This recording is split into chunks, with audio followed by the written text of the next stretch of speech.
Buongiorno e ben ritrovati con il TG Flash di New Sicilia. Di eseguiti i titoli più importanti di questa mattina.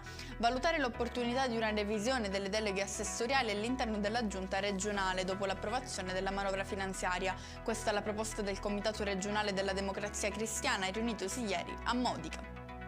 Si concludono con 4 arresti le indagini svolte dai carabinieri di Palermo per delineare gli assetti interni del mandamento mafioso del capoluogo siciliano. Piazze di spaccio e presenza illecita di armi sul territorio, questo è l'oggetto principale delle indagini condotte dai militari. Incidente mortale nella notte sulla circonvallazione di Catania, la vittima è un ragazzo di 26 anni, pare che la moto su cui viaggiava sia entrata in collisione con un'auto che procedeva nella stessa direzione di marcia. Ancora una notizia di cronaca nera, un operaio di 60 anni ha perso la vita cadendo dal tetto di una casa ad Alcamo, nel Trapanese. Sembra che l'uomo morto sul colpo stesse effettuando dei lavori per conto dei proprietari dell'immobile. Scene da Far West in pieno centro a Catania, dove ieri sera sono stati aggrediti 2 vigili urbani che stavano multando delle auto in divieto di sosta, colpito anche un ristoratore che stava riprendendo col cellulare.